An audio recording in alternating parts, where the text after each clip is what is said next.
विचार केलात महाराज, परमात्मा 10,000 वर्षानंतर त्या शबरीला भेट दिला, पण एका रामायणामध्ये असं सांगण्यात आलं की ती शबरी 10,000 वर्षे स्नान केली नाही महाराज. पहा किती 10,000 वर्षे तिने स्नानच केली नाही, पण तिचं देव उष्ट खातो महाराज. लक्ष्मणजी म्हणले दादाला काय आवडतं देव जाणे रे बाबा म्हणले, तिने कधी तोंड देवलं का नाही का, पण तिचं उष्टी बोरे खातो. पण का त्याच्यात प्रेम आहे महाराज, प्रेम आहे. हो जिथं प्रेम आहे तिथं माझा परमात्मा आहे महाराज. अहो ज्या पांडवांच्या घरी राजस्वी यज्ञ होत असताना सुखाचार्य सारखे महात्मे त्या ठिकाणी एका पत्रावर हे जे चाललं महाराज, हे अन्न याला तुम्ही जेवण म्हणू नका बरं, काही प्रसाद आहे महाराज, प्रसाद आहे. अशाच पंक्ती चालल्या, बाहेर पात्रे टाकण्यात आले आणि पात्रावर बसून असणार एक महात्मा असणार एक एक शीत वेचत होता. वेचत असताना घंटा नाद असताना दनादन वाजत असताना आमच्या धर्मराजाने कृष्ण परमात्म्याला विचारलं, देवा एवढा नाद का होतो रे म्हणलं. देवाने सांगितलं, धर्मा तुझ्या या यज्ञामध्ये भोजनामध्ये कोणीतरी एखादा महात्मा येऊन भोजन करत आहे, तेव्हाच असताना घंटा नाद होते. बाहेरून पाहतात तर त्या पत्रावळीवर सुखाचार्य महात्मा पोपटाचं रूप घेतले आणि एक एक शीत घेऊन ते उच्चिष्ट असणार खात आहेत महाराज.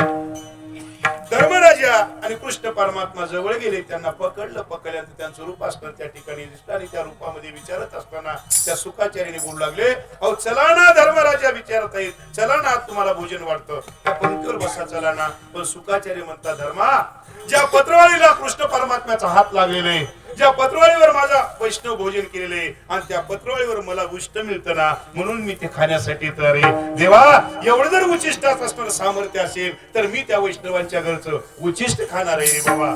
शेवेन उचिष्ट लोळेन अंगणी, वैष्णवाचे नानी होईन किडा. विठ्ठला विठ्ठला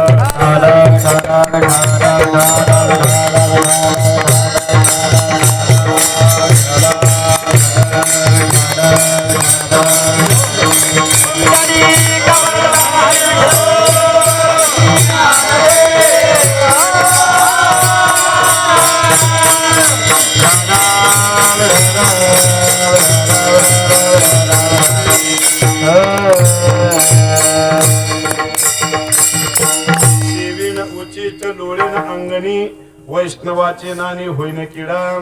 आईशे जन्माता मज देई देवा, आवडी हे जीवा सर्व काळ. माझ्याकडे 10 मिनिटं शिल्लक आहेत बर का, फक्त 10 मिनिटं महाराज, 10 मिनिटच कीर्तन आहे का. मला नवल वाटतो साहेब, त्या मोदी साहेबांना मागे पैसे बदललं, लोक पैसा बदल करण्यासाठी दिवसाच्या दिवस थांबले तिथं, पण इथे 2 तास बसत नाहीत. काय मला असेल महाराज, पाणी पिले नाहीत ना चहा घेतली नाहीत महाराज, त्या बँकेच्या पुढे रांगा लावून महाराज इथे 2 तास बसलो होत नाही महाराज. किती अवघड आहे, किती अवघड. मला महाराज टाइम 10 मिनिटे, 10 मिनिटांमध्ये मी अभंगाचा भाव तुमच्या पुढे मांडणार आहे. जगद्गुरु तुकोबार आहे, देवाला बोलता, देवा मी त्याच्यासाठी उच्चिष्ट खाणार आहे, त्याच्यासाठी उच्चिष्ट सेवन करणार आहे. आणि दुसरा उच्चिष्ट शब्द ऐका महाराज, संतांच्या मुखातून निघालेले शब्द मी घेणार आहे महाराज. संतांच्या मुखातून आलेले शब्द आणि ते शब्द माझ्या मुखात मी घेणार आहे, ते उच्चिष्ट आहे महाराज. शेवेन उच्चिष्ट लोळेन अंगणी, मी त्यांच्या अंगणात लोळणं घेणार आहे. वैष्णवाचे नानी होईन किडा. जगद्गुरु तुकोबार यांनी देवापुढं त्या वैष्णवाच्या नाणीतला किडा होण्याची विनंती करतात, मागणी करतात महाराज. देवाने विचारला, हो ते किडा काही चांगलं असतं का हो महाराज. नाही, अगोदरचा काळाचा विचार करा, आताचा करू नका. 25-30 वर्षाखालचा विचार करा. आम्ही घरामध्ये ते स्नान करण्यासाठी अगोदरच्या काळामध्ये ती बाथरूम म्हणून आम्ही कधी ताटवे वगैरे बांधायचे महाराज. अगोदर हे बाथरूम असे सुंदर नव्हते बरं का, ते वेगळं महाराज. आता बाथरूम वेगळी, संडास रूम वेगळी, किचन रूम वेगळी, ती बेडरूम वेगळी, आणि काही घरात भांडणं झालं तर रडायची रूम वेगळी. हे सगळ्या रूमा निघाली महाराज, आता निघाली बरं का. ते पूर्वी काळ नव्हता महाराज, पूर्वी काळ. अहो काळच बदलला महाराज. आम्ही ते दररोज एक अभंग म्हणतो महाराज काकडातील, सुंदर माझे जाते गे फिरते बहुतिके, ओव्या गाऊ कौतुके तू ये रे बा विठ्ठला. जीव शोधून खुंटे गे प्रपंचाची नीती गे, लावून पाची बोटे गे तू ये रे बा विठ्ठला. सासू आणि सासरा धीर तो तिसरा, ओव्या गाऊ भरतारा तू ये रे बा विठ्ठला. सुंदर होतो महाराज. तरुण मंडळीने थोडं आठवण करा. आमची आई अगोदरपणे ती जात दळायची महाराज, दळायची बर का, दळायची. आणि ते दात्यावर दळत असताना आम्ही थोडं जर रडत असाल तर आम्हाला मांडीवर झोपवायची महाराज. आणि त्या मांडीवर झोपल्यानंतर किती आनंदानं झोप लागायची हो. आता कोण दळतं कोणती मांडी मिळते देव जाणे महाराज, मला त्याच्यात काही माहिती नाही महाराज. त्या अगोदरचा एक काळच होता महाराज, काळच बर का. अगोदरचा काळ होता महाराज, सारवण आणि पोत्र म्हणायचे बर का, हे शब्द होता ना. नाही आताच्या सुनबाईला विचारलं पोत्र घातलं का तर कुठं घालील महाराज, पोत्र कुठं घालील, चूलच नाही ना, काय गॅसला घालील का. किती अवघड काळ निघाला मला, सर्व गेलं मला. ते जुना काळ संपला बरं का. ऐका, किती जरी विज्ञान पुढे गेलं, एक वाक्य लक्षात ठेवा, या स्मशान भूमीच्या पुढे जात नाही, मसनवट्याच्या पुढे जात नाही महाराज. पण आमचे संत महात्मे या स्मशान भूमीच्या पुढे गेले का. प्रयाण काळी देवे विमान पाठवले, खैच्या काळा माझे अद्भुत वर्तविले, मानव देह घेऊन निर्धामा गेले. हे परमार्थाची ताकद आहे महाराज, परमार्थाची असो. आणि त्या बाथरूम मध्ये आम्ही त्या ताटवा बांधलेल्या, स्नान करायचं आणि स्नान केल्यानंतर ते पाणी जाण्यासाठी एक खड्डा खोदलेला असायचा महाराज, खड्डा. आणि त्या खड्ड्यामध्ये पाणी साचायचं बर का. आणि ते पाणी साचलेलं उन्हाळ्यामध्ये ते आटत यायचं आणि त्याच्यात किडे बुडबुड बुड करायचे, बरोबर आहे ना. हे ऐकत असताना किळस वाटतं महाराज. पण ते किड्याचा जन्म चांगला आहे का हो? पण माझे तुकोबार आहे म्हणतात, वैष्णवाचे नाणे होईन किडा. त्या नाणीतला देवा मला किडा होण्याचा जन्म मिळाला तरी चांगलंय.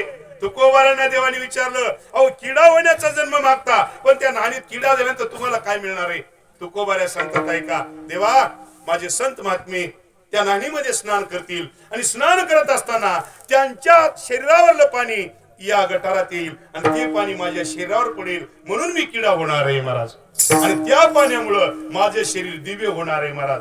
दिव्य झाली माझी काया, माझं शरीर दिव्य होणार आहे, म्हणून वैष्णवाचे नाणे होईन किडा. आणि देवा असे जन्म दे, ऐसे जन्म देवा, ऐसे जन्म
अंगणी वैष्णवाचे नाणे होईन किडा. ऐशे जन्माता मज देई देवा, आवडे हे जीवा सर्व काळ विडोपाल.